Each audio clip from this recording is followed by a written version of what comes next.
GNR news కి స్వాగతం. Bulletin లో ముందుగా హెడ్లైన్స్. తెలంగాణ భవన్లో బీఆర్ఎస్ నాయకుల పత్రికా సమావేశం.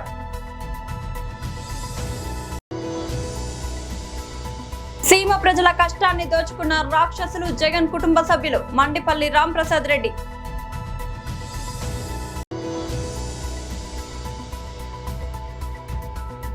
వైఎస్ఆర్సీపీ నాయకుల ప్రెస్ మీట్.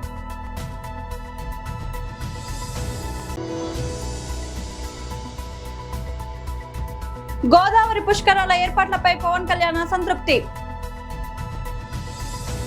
తెలంగాణ భవన్లో బీఆర్ఎస్ నాయకుల పత్రికా సమావేశం. సాధించినటువంటి పార్టీగా ఏవైతే అభయహస్తం కింద డిక్లరేషన్లు చేసినరో దాంట్లో ప్రధానమైనటువంటిది యూత్ డిక్లరేషన్. యూత్ అంటే భవిష్యత్తుకు మరి వాళ్ళే మన యొక్క రాష్ట్ర భవిష్యత్తు కానీ దేశ భవిష్యత్తు కానీ. ఆ రోజు యూత్ డిక్లరేషన్ పేరిటి మీద అమరవీరుల త్యాగాలకు గుర్తింపుగా ప్రభుత్వ ఉద్యోగమని, వాళ్లకు నెల నెల పెన్షన్ అని ఒక కార్యక్రమం చెప్పారు. రెండోది 2 లక్షల ఉద్యోగాలు ఇస్తాం, గ్రూప్ 1 కానీ గ్రూప్ 2 కానీ జాబ్ క్యాలెండర్ కూడా ఇస్తామని చెప్పి మరి 2.5 సంవత్సరాల నుంచి యూత్ అంతా కళ్ళకు ఒత్తులు పెట్టుకొని కూస్తున్నటువంటి సందర్భాలు. అయితే ఈ రాష్ట్రంలో నిరుద్యోగ నిర్మూలన అని, దాంతోపాటు ప్రధానమైనటువంటి అంశం ఫీజు రియంబర్స్మెంట్. ఆ యూత్ డిక్లరేషన్లోనే ఫీజు రియంబర్స్మెంట్ కూడా పెట్టి, ఇదే కాకుండా లక్షలాది మంది స్టూడెంట్స్ని ఏ రూపాయి లేకుండా చదివించడమే కాకుండా మేము విదేశీ విద్య విషయంలో కూడా మరి కేసీఆర్ గారు బాపురావు పులే పేరు మీద కానీ అంబేద్కర్ గారి పేరు మీద కానీ మరి ఇస్తున్నటువంటిది మేము కంటిన్యూ చేస్తామని చెప్పారు, ఇంకెక్కిస్తామని చెప్పారు. అయితే ఒకటి బర్నింగ్ ఇష్యూ ఏంటంటే ఫీజు రియంబర్స్మెంట్ అనేది చాలా ప్రధానమైనటువంటి అంశం. ఎందుకంటే ఆ లక్షలాది మంది పిల్లలు ఇప్పుడు జూన్ 12వ తేదీన కాలేజీలు ఓపెన్ అయిన తర్వాత వాళ్ళ టీసీలు తీసుకోవడం కానీ, ఫర్దర్గా వాళ్ళ గ్రాడ్యుయేషన్ విషయంలో కానీ, లేకపోతే దేశ విదేశాలకు వెళ్ళి చదవాలన్నా కానీ చాలా ఇబ్బందికరమైనటువంటి పరిస్థితులు. కోర్టు ఒక జడ్జిమెంట్ ఇచ్చిందని చెప్పేసి ఇక మేము సేఫ్గా ఉన్నామని చెప్పి ప్రభుత్వం అనుకుంటుంది. బట్ ఒక్కసారి విద్యార్థి రోగం రోడ్డు మీదకి వచ్చిందనుకో, మరి మీ ప్రభుత్వానికి ఇబ్బందికరమైనటువంటి పరిస్థితులు వస్తే గుర్తుపెట్టుకోవాలని చెప్పి నేను ఈ సందర్భంగా తెలియజేస్తా ఉన్నాను. ఈరోజు మేమందరం కూర్చునేది, మా వర్కింగ్ ప్రెసిడెంట్ కేటీఆర్ గారు ఒకసారి మీరు అందరూ కూర్చొని దీని మీద వాళ్ళు సరూర్ నగర్లో ఇచ్చినటువంటి డిక్లరేషన్ మీద ఒకసారి ప్రభుత్వాన్ని మీద గుర్తు చేయడమే కాకుండా వాళ్ళ మీద ఒత్తిడి పెంచడానికి ఈ కార్యక్రమాన్ని తీసుకుందామని చెప్పి దీని మీద కొంత స్టడీ చేయమని చెప్పిండు. సీమ ప్రజల కష్టాన్ని దోచుకున్న రాక్షసులు జగన్ కుటుంబ సభ్యులు మండిపల్లి రాంప్రసాద్ రెడ్డి.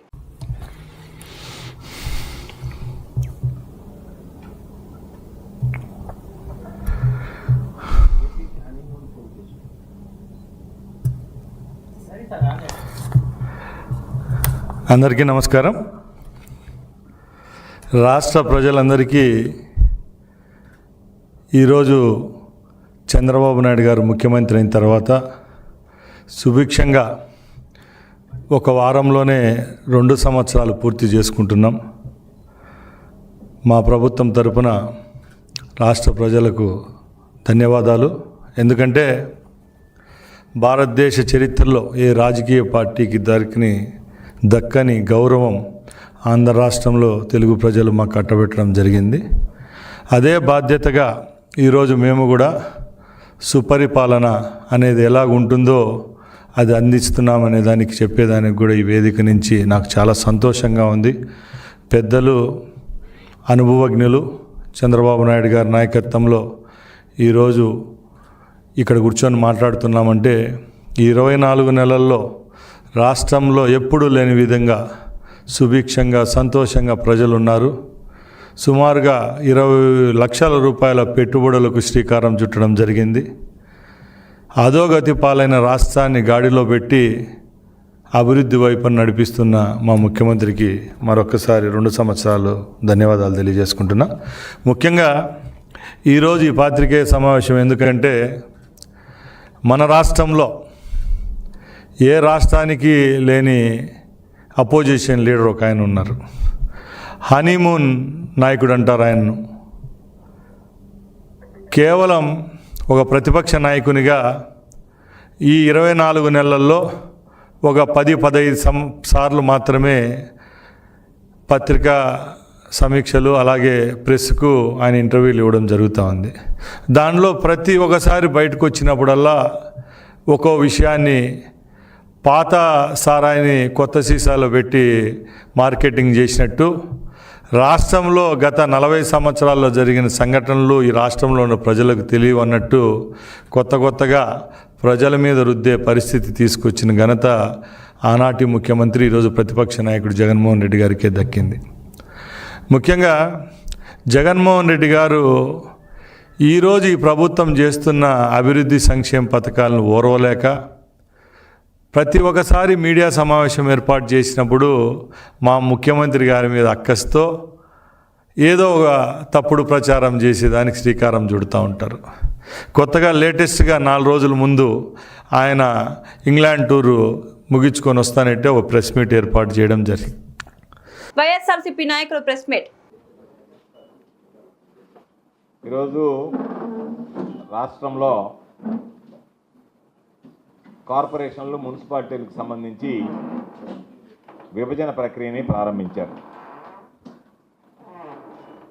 అయితే మొదటి నుంచి కూడా, ఆది నుంచి కూడా ఈ స్వయం శక్తితో ఎదగాల్సినటువంటి లోకల్ బాడీస్ ఏదైతే ఉన్నాయో స్థానిక సంస్థలు, అవి బ్రిటిష్ కాలం నుంచి మనుగడలో ఉన్న చంద్రబాబు పుణ్యమాని స్థానిక సంస్థలు పూర్తిగా నిర్వీర్యమైపోయాయి. 95లో చంద్రబాబు నాయుడు ముఖ్యమంత్రి అయిన నాటి నుంచి అంచెలంచెలుగా స్థానిక సంస్థలని అణగదొక్కడం జరిగింది. కాబట్టి స్థానిక సంస్థలను పూర్తిగా నిర్వీర్యం చేసి స్థానిక సంస్థలకు సంబంధించినటువంటి ప్రజాప్రతినిధులను ఉత్సవ విగ్రహాలుగా మార్చేసినటువంటి ఘనత ఈరోజు ఉన్నటువంటి ముఖ్యమంత్రి చంద్రబాబు నాయుడు గారిది.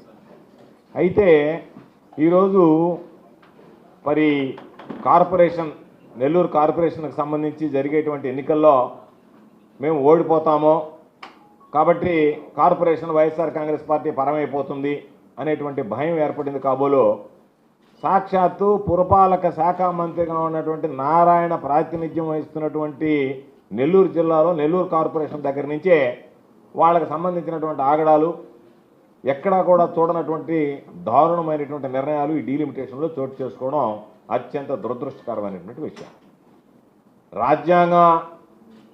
అంబేద్కర్ గారు రచించినటువంటి రాజ్యాంగానికి తిలోదకాలు ఇస్తూ ఈరోజు మా ఇష్టారాజ్యంగా వ్యవహరిస్తామని చెప్పని ఈరోజు వాటిని అంచెలంచెలుగా దిగదార్చేటువంటి విధంగా కేవలం పరిపాలన అవసరంలే, అభివృద్ధి అవసరంలే, ప్రజల సంక్షేమం అవసరంలే, కేవలం మాకు సంబంధించినటువంటి ప్రజాప్రతినిధులు ఎన్నికై ఈ కార్పొరేషన్ మా పరమైపోతే చాలు.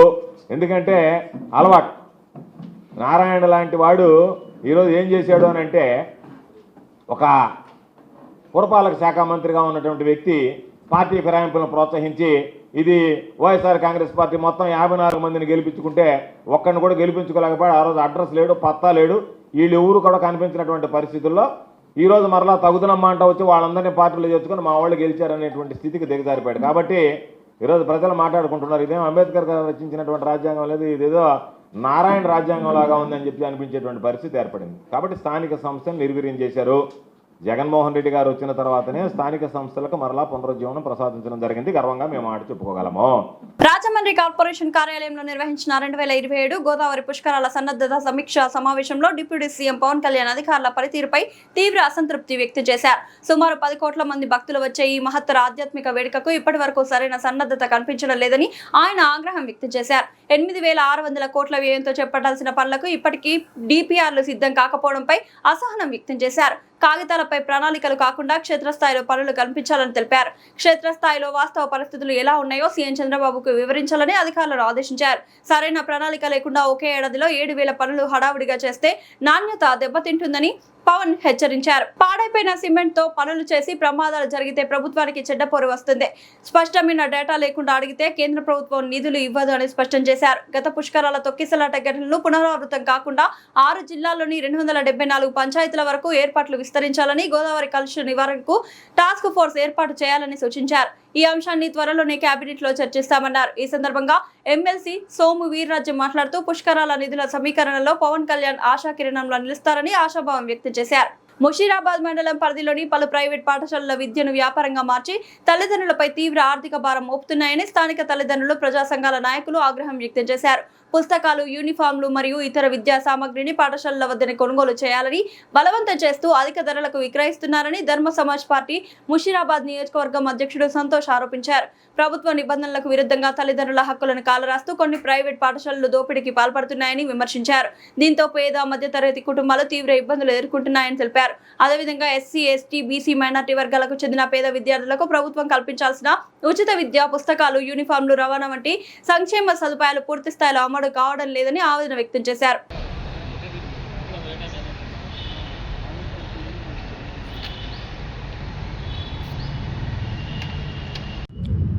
అందరికీ నమస్కారం. ఈరోజు ముషీరాబాద్ మండల డిప్యూటీ ఈవో గారిని కలవడం జరిగింది. విషయం ఏమిటంటే 2009 విద్యా హక్కు చట్టం ప్రకారము ఎస్సీ, ఎస్టీ, బీసీ, మైనార్టీ వర్గాల పేద పిల్లలకు 25% ప్రైవేట్ స్కూల్లో రిజర్వేషన్ కల్పించాలని చెప్పి చట్టం ఉంది. కావున చట్టం ఉన్నాక దాదాపు మన 10 సంవత్సరాలు పరిపాలించిన కేసీఆర్ అయినా సరే, ఇప్పుడు వచ్చిన రేవంత్ రెడ్డి అయినా సరే ఆ చట్టాన్ని ఇంప్లిమెంట్ చేసలేరు. అంటే ఎందుకు ఇంప్లిమెంట్ చేసలేరు అంటే వీళ్ళకు విద్య మీద బడ్జెట్, విద్యాశాఖ బడ్జెట్ డబ్బులు ఖర్చు పెట్టే, పేద పిల్లల మీద డబ్బు ఖర్చు పెట్టే ఉద్దేశం లేదు కాబట్టి దీన్ని ఇంప్లిమెంట్ చేసలేరు. ఇంకొక విషయం, ప్రైవేట్ స్కూళ్ళ వీళ్ళు బుక్స్ కానీ యూనిఫామ్స్ కానీ అమ్మొద్దు, చట్ట వ్యతిరేకం. అది గిట్లా వీళ్ళు అమ్ముతున్నారు. వీళ్ళు ప్రభుత్వం దాని మీద గిట్లా ఏమి యాక్షన్ తీసుకుంటలేదు. ఎందుకు తీసుకుంటలేదు అంటే ఈ ప్రైవేట్ స్కూళ్ళ నుంచి పార్టీ ఫండ్ వీళ్ళకు రేవంత్ రెడ్డికి అన్ని ప్రధాన పార్టీలకు అన్నిటికీ పోతుంది కాబట్టి మీరు ఎంతైనా దోచుకోరు, మేము మిమ్మల్ని ఏమనము. 25% రిజర్వేషన్ ఉన్నా దాని మీద వీళ్ళు చర్య తీసుకోరు. వీళ్ళు ఫీజులలో దోపిడీ చేసిన వీళ్ళు యాక్షన్ తీసుకోరు. వాళ్ళు బుక్కులు, వాళ్ళు అన్ని బిజినెస్, విద్యను మొత్తం వ్యాపారంగా చేసి అంత హీనంగా చేస్తున్నా ఇట్లా ప్రభుత్వము రేవంత్ రెడ్డి విద్యాశాఖ మంత్రి ఇట్లా ఆయన ఉండి బ్రోకర్, ప్రైవేట్ స్కూళ్ళని దోచుకోరి, పేదోళ్ళని దోచుకోరు అని చెప్పి బ్రోకర్ లాగా వ్యవహరిస్తుండ్రు రేవంత్ రెడ్డి. దీని మీద కఠిన చర్యలు తీసుకోవాలని చెప్పి మేము ధర్మ సమాజ్ పార్టీ నుంచి ముషీరాబాద్ మండల అధ్యక్షులాగా నేను డిమాండ్ చేస్తున్నాను. ఈ విషయాన్ని మేము జిల్లా విద్యాధికార శాఖ దగ్గరికి తీసుకెళ్తాము. దీని మీద చర్య తీసుకోవాలని చెప్పి ఎట్లయినా చట్ట ప్రకారం ఉన్న 2009 విద్యా హక్కు చట్ట ప్రకారం దాని పిల్లలకు ఈ సంవత్సరం నుంచి ఆయన ఇంప్లిమెంట్ చేయాలని చెప్పి మేము ధర్మ సమాజ్ పార్టీని డిమాండ్ చేస్తున్నాము. ఈ ప్రైవేట్ విద్యా వ్యవస్థల బుక్కులు, యూనిఫామ్లు అమ్మొద్దు, ఇది ఇట్లా అమ్ముతున్నారు. ఎందుకు దీని గవర్నమెంట్ ఎందుకు యాక్షన్ తీసుకుంటలేదు? ఎందుకు దీని మీద రేవంత్ రెడ్డి దీని మీద యాక్షన్ తీసుకుంటలేరు? దీన్ని మేము తీవ్రంగా ఖండిస్తున్నాము. ఇది చాలా తీవ్రమైన చర్య, చట్టానికి వ్యతిరేకంగా ప్రవర్తిస్తున్నారు. దీన్ని ధర్మ సమాజ్ పార్టీ మేము తీవ్రంగా ఖండిస్తున్నాము. మేము దీని మీద రాబోయే రోజుల్లో పెద్ద ఎత్తున ఉద్యమం కూడా చేస్తామని చెప్పి తెలియజేస్తూ సెలవు తీసుకుంటాం. గుంటూరు జిల్లా ప్రతిపాడు నియోజకవర్గం ప్రతిపాడు మండలం తిక్కిరెడ్డిపాలెం, గొట్టిపాడు గ్రామాల్లో జరిగేటటువంటి మహానాడు కార్యక్రమాన్ని జయప్రదం చేయాలని గింజపల్లి వెంకటేశ్వరరావు పిలుపునిచ్చారు. తెలుగుదేశం పార్టీ జాతీయ అధ్యక్షుడు చంద్రబాబు నాయుడు, జాతీయ ప్రధాన కార్యదర్శి లోకేష్, రాష్ట్ర అధ్యక్షుడు పల్లా శ్రీనివాస్, స్థానిక శాసనసభ్యులు బూర్ల రామాంజనేయులు ఆదేశాల మేరకు ఆయా నియోజకవర్గాల్లో మహానాడు కార్యక్రమాన్ని విజయవంతం చేయాలని వెంకటేశ్వరరావు పిలుపునిచ్చారు. ఈ కార్యక్రమంలో తెలుగుదేశం పార్టీ నాయకులు, అభిమానులు పాల్గొన్నారు. పార్టీ అధ్యక్షులు నారా చంద్రబాబు నాయుడు గారు మన జాతీయ వర్కింగ్ ప్రెసిడెంట్ నారా లోకేష్ బాబు గారు ఆదేశాల మేరకు మన పల్లా శ్రీనివాసరావు గారు పిలిపించిన సందర్భంగా రేపు 27, 28 తారీఖుల్లో మన ప్రీతమ శాసనసభ్యులు బోర్ల రామాంజనేయులు గారి నాయకత్వంలో ప్రత్తిపాడు నియోజకవర్గంలో 2 క్లస్టర్ పరిధిలో ఒకటి తిక్కిరెడ్డిపాలెం, 2 గొట్టిపాళ్ళు కళ్యాణ మండపాల్లో ఘనంగా మహానాడు ఏర్పాటు చేయటం జరుగుతుంది. ఈ కార్యక్రమం అన్ని వర్గాల ప్రజలు కుల మతాలకు అతీతంగా తెలుగుదేశం పార్టీ పండుగని ఒక పండుగ వాతావరణంలో నిర్వహించడానికి అన్ని ఏర్పాట్లు మన ప్రీతమ శాసనసభ్యులు బోర్ల రామాంజనేయులు గారి నాయకత్వంలో జరుగుతూ ఉన్నాయి. ఆ కార్యక్రమాన్ని అన్ని విధాల ఏర్పాట్లు జరుగుతున్నాయి కాబట్టి విజయవంతం చేయాలని చెప్పి కోరుతా ఉన్నాం. అదేవిధంగా అక్కడ చేయాల్సిన మహానాడులో తీర్మానాలు కానివ్వండి, మన విధి విధానాలు పార్టీ ఏ విధంగా బలోపేతం చేయాలనే కార్యక్రమం 2 రోజులు 27వ తారీఖు 28వ తారీఖు ఉదయం 9 గంటల నుంచి సాయంత్రం 6 గంటల వరకు ఘనంగా జరుగుతుంది. ఏర్పాట్లన్నీ పెద్ద ఎత్తున ఏర్పాటు చేస్తూ ఉన్నాం. ఈ కార్యక్రమం అందరూ తెలుగుదేశం పార్టీలో కుల మతాలకు అతీతంగా అందరూ పెద్ద ఎత్తున పాల్గొని విజయవంతం చేయాలని చెప్పేసి కోరుతా ఉన్నాం. హైదరాబాద్ తెలంగాణ రాష్ట్రంలో రైట్ టు ఎడ్యుకేషన్ RTE చట్టాన్ని సమర్థవంతంగా మరియు సక్రమంగా అమలు చేయాలని BCY పార్టీ PAC సభ్యుడు మేకల వివేక్ యాదవ్ డిమాండ్ చేశారు. ఈ మేరకు సోమవారం ఆయన హైదరాబాద్ జిల్లా అదనపు కలెక్టర్ను కలిసి ఓ వినతి పత్రాన్ని సమర్పించారు. ఈ సందర్భంగా మేకల వివేక్ యాదవ్ మాట్లాడుతూ పేద ఆర్థికంగా వెనుకబడిన వర్గాల విద్యార్థులకు నాణ్యమైన విద్యను అందించేందుకు ప్రభుత్వం తక్షణమే కఠిన చర్యలు తీసుకోవాలని కోరారు. రాబోయే విద్యా సంవత్సరం నుంచే ఈ చట్టం పూర్తి స్థాయిలో క్షేత్రస్థాయికి చేరాలని ఆయన ఆకాంక్షించారు. వచ్చే విద్యా సంవత్సరం నుండి రైట్ టు ఎడ్యుకేషన్ చట్టాన్ని ఖచ్చితంగా అమలు చేయాలి. ప్రతి ప్రైవేట్ పాఠశాలలో 25% ఉచిత సీట్లను ఆర్థికంగా వెనుకబడిన వర్గాల విద్యార్థులకు కేటాయించి ఆ వివరాలను బహిరంగంగా ప్రకటించాలి. ప్రతి ప్రైవేట్ విద్యా సంస్థ ముందు తప్పనిసరిగా ఫీజుల వివరాలతో కూడిన నోటీస్ బోర్డులను ఏర్పాటు చేయాలి. దీనివల్ల విద్యార్థులకు, తల్లిదండ్రులకు పూర్తి సమాచారం అందుబాటులో ఉంటుంది. ప్రైవేట్ పాఠశాలలో ప్రభుత్వం నిర్దేశించిన టీచర్ స్టూడెంట్ రేషియో నిష్పత్తి నిబంధనలను ఖచ్చితంగా పాటించేలా చూడాలి. అందరికీ నమస్కారం. ఈరోజు భారతీయ చైతన్య యువజన పార్టీ అధ్యక్షుడు శ్రీ బోరే రామచంద్ర యాదవ్ గారి ఆదేశాల వరకు హైదరాబాద్ డిస్ట్రిక్ట్ కలెక్టర్ గారిని కలవడం జరిగింది. అదేవిధంగా ఈరోజున్న విద్యా వ్యవస్థలో RTA అంటే రైట్ టు ఎడ్యుకేషన్ యాక్ట్ చట్టం ఖచ్చితంగా అమలు చేయాలని అకాడమిక్ ఇయర్లో వినతి పత్రము కలెక్టర్ గారికి అందించాము. అదేవిధంగా ప్రైవేట్ పాఠశాలలో 25% ఫ్రీ సీట్స్ ఆర్థికంగా వెనుకబడిన విద్యార్థులకు కేటాయించాలని విజ్ఞప్తి పత్రం ఇచ్చాము. అదేవిధంగా ఈరోజున్న ప్రైవేటు స్కూల్స్ కానీ కాలేజెస్ కానీ ఏవైనా కానీ వాళ్ళ ఫీజ్ స్ట్రక్చర్ని ముందే బహిరంగంగా ప్రకటించి పేపర్లో అడ్వర్టైజ్మెంట్ ఇచ్చేసి అదేవిధంగా వీటికి సంబంధించి వివరాలను ప్రతి ఒక్క తల్లిదండ్రులకు ఫీజ్ స్ట్రక్చర్ పైన చాలా క్లారిటీగా స్పష్టంగా ఒక హోల్ అకాడమిక్ ఇయర్ ముందస్తుగానే తెలపాలి.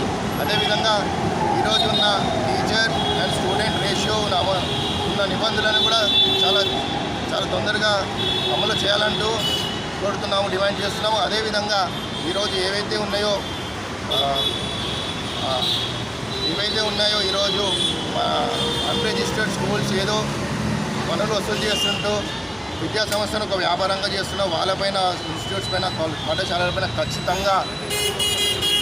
ఖచ్చితంగా చర్యలు తీసుకోవాల్సిందిగా కోరుతున్నాము.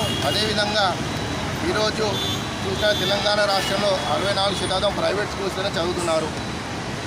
ఆ 64%లో వీళ్ళు ఒక పర్సంటేజ్ గురించి దాన్ని బట్టి వీళ్ళు ఒక ఫీజు స్ట్రక్చర్ ఇంక్రీజ్ చేయడం జరుగుతుంది. వీళ్ళు ఎంతోమంది మధ్యతరగతి కుటుంబాలు, మధ్యతరగతి తల్లిదండ్రులు, విద్యార్థులు ఎంతోమంది విద్య లేక కట్టుకోలేక చాలా ఇబ్బందులు పడుతున్నారు. అదేవిధంగా ఈరోజు గవర్నమెంట్ స్కూల్స్లో ఉన్న పాఠశాలలో ఉన్నా కానీ ఏవైనా కానీ ఫెసిలిటీస్ ప్రాపర్గా లేవు కాబట్టి అందుకే చాలామంది ప్రైవేట్ స్కూల్స్లో పోతాం. ప్రైవేట్ స్కూల్స్లో వాళ్ళు అదే తీసుకొని దాన్ని ఫీజు హై చేసి సొంత ఒక విద్యా వ్యవస్థని చాలా గట్టిగానే చేసుకుంటూ వాళ్ళని ఖచ్చితంగా శిక్షించకుండా వాళ్ళని ఖచ్చితంగా వాళ్ళపై చర్యలు తీసుకోవాలని కోరుకుంటున్నాము. ధన్యవాదాలు. బులెటిన్ ముగించే ముందు హెడ్లైన్స్ మరోసారి. తెలంగాణ భవన్ భవన్లో బీఆర్ఎస్ నాయకుల పత్రికా సమావేశం.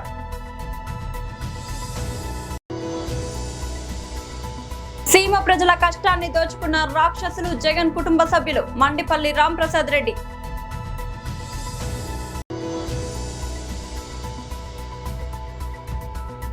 వైఎస్ఆర్సీపీ నాయకుల ప్రెస్ మీట్.